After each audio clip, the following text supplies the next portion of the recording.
दोस्तों नमस्कार, VK news देख रहे हैं आप। मैं आपके साथ हेमंत। कोरोना महामारी के बढ़ते कहर के बीच एक राहत भरी खबर सामने आ रही है। धरातल पर यह बहुत जल्द फायदा आम लोगों को देने वाली है और वो राहत भरी खबर है, कोरोना के इलाज के लिए डीआरडीओ ने एक बेहतर दवा को बना दिया है। दरअसल defence research and development organisation ने एक ऐसी दवा के आपातकालीन उपयोग की इजाजत दे दी जो कोरोना संक्रमण से लड़ने में मददगार है। इस दवा को 2-डिओक्सी डी ग्लूकोस यानी कि 2DG नाम दिया गया। इसे drugs controller general of India DCGI की ओर से भी हरी झंडी मिल गई है। ड्रग 2DG को डीआरडीओ की मदद से institute of nuclear and medicine ने तैयार किया। इस दवा की सबसे खास बात यह है कि इस दवा के आने से ऑक्सीजन संकट, जिसको लेकर देश में हाहाकार मचा हुआ था, उससे बहुत हद तक छुटकारा मिल जाएगा। यानी ऑक्सीजन की कमी को यह दवा दूर कर देगी। बताया यह जा रहा है कि यह दवा शुरुआत में कुछ ही अस्पतालों तक पहुंचेगी, लेकिन जून के मध्य तक ये सारे अस्पतालों में मिलनी शुरू हो जाएगी। आखिर यह दवा क्या है, कैसे ये काम करती है, क्या वाकई इस महामारी से इस दवा से छुटकारा मिल सकता है, वो हम आपको समझाते हैं। ये ग्लूकोज से बनने वाली एक दवा है जो कैंसर के मरीजों पर भी सहायक दवा के तौर पर इस्तेमाल हो रही है।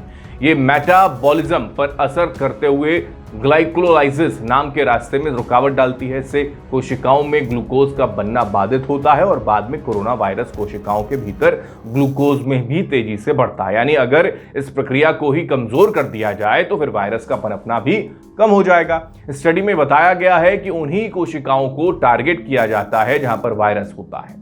यह वहां जाकर अतिरिक्त ग्लूकोज बनने को रोकता है। वायरस का मल्टीप्लाई होना कमजोर पड़ता है। जानकारों के माने तो फिलहाल कोरोना के इलाज के लिए एक और दवा के तौर पर इसे देखा जा रहा है। हालांकि इस दवा को लेकर भी थोड़ा विवाद जुड़ा है और वो ये है कि 2DG थेरेपी की भले ही हमारे यहाँ इजाजत मिली हो, लेकिन क्लिनिकल ट्रायल का डाटा पब्लिक डोमेन में नहीं और ना ही इसे वैज्ञानिकों के एक समूह में रिव्यू के लिए दिया गया।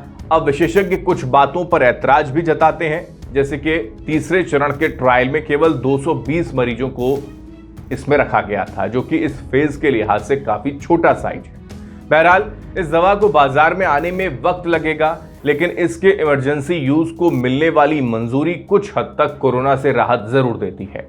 और सबसे अहम बात यह है कि कम से कम ऑक्सीजन की किल्लत को बचाने के लिए यह दवा कारगर है। आप इस पर क्या कमेंट करना चाहते हैं, आप इसको लेकर क्या सोच रहे हैं, आपकी जो भी राय है जरूर कमेंट बॉक्स में बताएं और वीके न्यूज को सब्सक्राइब करना ना भूलें। नमस्कार।